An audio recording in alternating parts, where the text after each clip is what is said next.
Oh, hello everybody. I am back to do part three, and the final part of my Boston scores. These finds were actually the first ones I went out to get, and my sister was traveling with her boyfriend up between what's it called, New York City, up until crossing into Maine, and she happened to be in the Boston area with family, well, his family, at the same time that I was with Sandra's sister. So she called me and we were talking, and turns out Ian, my sister's boyfriend, his brother owns a record store, which I knew about, but she was saying, you have to come see it, you have to come see it, you have to come see it. And it was over in Haverhill, called Welfare Records. I mean, killer store. I mean, he owned the whole building, and upstairs there were two apartments, and one he rented out and one he owned. One he lived in. And the entire downstairs was the store, and there was like different sections for rooms. It was really cool. He had, in the back was like a whole jazz room, then, you know, soundtracks and music scores and funk and soul was in another room, and all the psych records were in one room, and all the psych records were so expensive. I really wanted to get some of them, but they were pricey. I was like, oh. But he had some, I mean, really good shit there.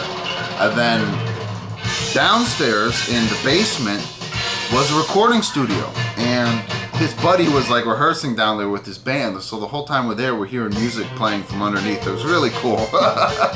But I didn't get there until like, it was like I think it was like 9:30 at night, and obviously the floor, you know, was closed, and I met there, and my sister came a few minutes later with Ian, and he came down and opened up this door, turned all the lights on, and said, hey, you know, this is this, here's this, there's that, look around, everything's cool.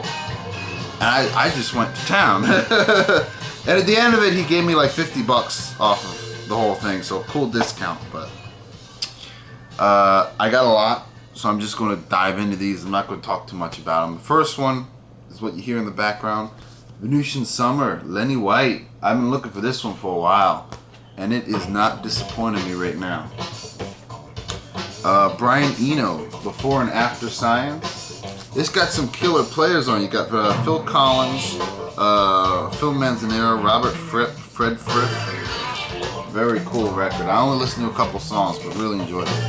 I got two Ryuichi, if you pronounce his name properly, Ryuichi Sakamoto records. I wanted to pick these up, except Derek was talking about them a while ago, and I listened to this one. It's pretty damn good. This one has Adrian Belew on it, and it's picture like traditional Japanese music mixed with like an avant 80s pop thing going on. Very interesting. Obviously Japanese press with the Obi on there. And then this one is 2B Unit. Is actually still sealed. I haven't listened to this one yet, but I look forward to cracking it open eventually. Oh yeah, Blue Thumb score, Blue Thumb! Tyrannosaurus Rex, A Beard of Stars. Very cool, very cool. This is, what is this? It's an early one, I can't remember the damn number. BTS 18 or something. Very cool to score this one.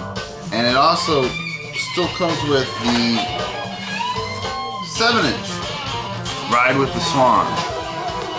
Very cool. This is one of the more expensive finds I got. It was like $20 or something like that. But for a Blue Thumb, I'll take it, because this is a rare record. Oh yes. Oh yes, another Blue Thumb. Again, like $20, but I had to get it because it's so damn rare. Ainsley Dunbar Retaliation, self-titled. First record off Blue Thumb. And this is BTS 4, and it's got the original, black label that they did with the first, I think the first 5 releases before they changed it to the white label with the blue thumb print anyways. This record, I listen to it, kicks ass. The opening track, Watch and Chain, and the ending track, Mutiny, are probably my two favorite on the whole damn record, especially Mutiny. The song Mutiny is basically just a drum solo. The whole thing. There's a little bit of music that kicks in towards the center, then at the end, but it's basically just a drum solo, and it is totally badass. Aynsley Dunbar, he's a drummer, if you don't know, and I did a little research on him. Very interesting. He turned down joining King Crimson to form the Aynsley Dunbar Retaliation. He turned down working with, what was that guy? I can't remember. He turned down working with somebody else. Like, you'd be like, what? You turned down with him? I can't remember. He ended up losing to a coin toss to join the Jimi Hendrix Experience.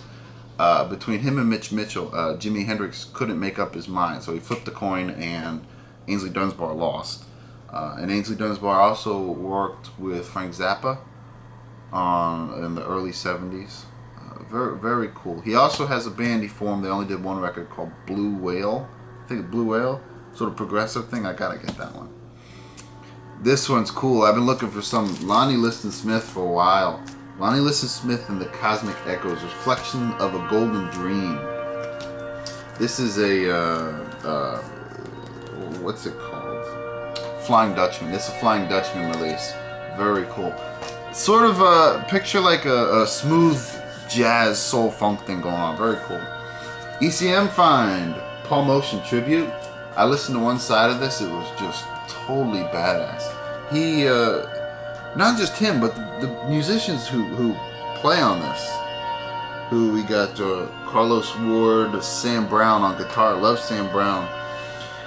Paul Motion, of course, Charlie Hayden and Paul Metzke, I think that's how you pronounce it. They're very emotional playing, if that makes any sense. It's not like it's sad or depressed, but you could just feel there's a sensitivity to the songs.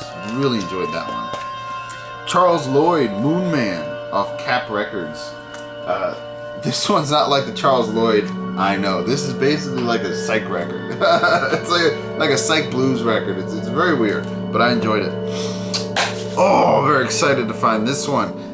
Bard Hersey. Bard? Is it Bard or Beard? I don't even know. I pronounce it Bard. Bard Hersey in the Year of the Year with Dave Liedman. This one is so good. Oh, this is a private release off of Bent Records. And except for the opening track, which is a cover of Night in Tunisia, which I really don't care for, the rest of the album is just totally badass. I have his other two off of the Arista Novice, which compared to this are very clean, very slick. This has a rough, dirty edge to it, which I really enjoy. I need to get, there's only two more I need to find from him apparently, and I need to get those bad, something bad.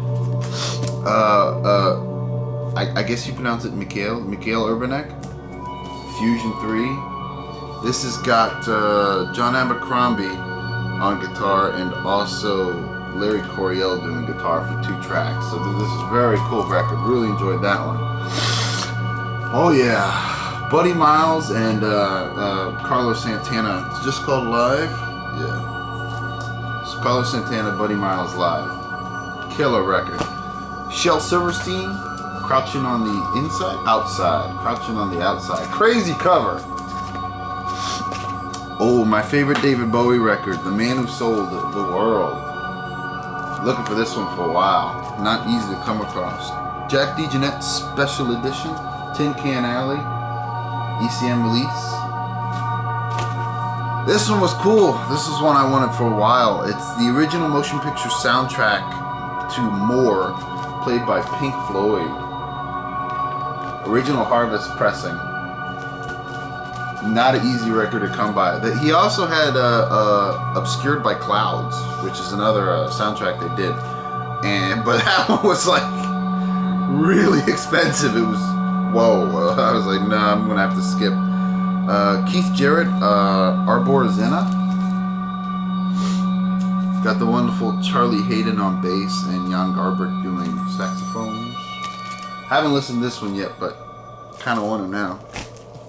Nilsson sings Newman. This means I only have one more record to find to finish my Nilsson collection, which he had, and I skipped buying it because it's just so bad. It really is his worst record ever. That's the way it is. I don't know. I'll probably never get it, but this fills in a gap for my Nilsson collection. So very excited. Billy Cobham, Total Eclipse. This was a cool one. This one's definitely a cool one. Black Saint score. Chico Freeman Quartet. No Time Left.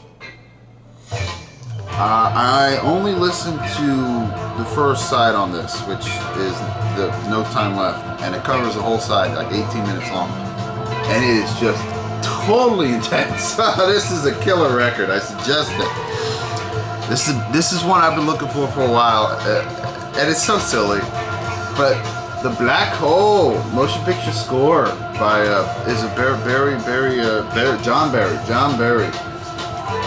One of my favorite Disney movies ever, The Black Hole. So very cool to get that one. Getting towards the end here. Last two. Offering by Larry Coryell off the wonderful Vanguard Apostolic label. I listened to a couple tracks on this one. Larry Coryell's early stuff, you never know what you get. It could either be like jazz, or it could be a psych record, or it could be like a jazz fusion record. So this one's a straight up jazz record with a touch of rock here and there. Very cool. And the last one I got is CTI Randy Weston, Blue Moses. Very cool. Got Freddie Hubbard on here, Grover Washington Jr. and Herbert Laws.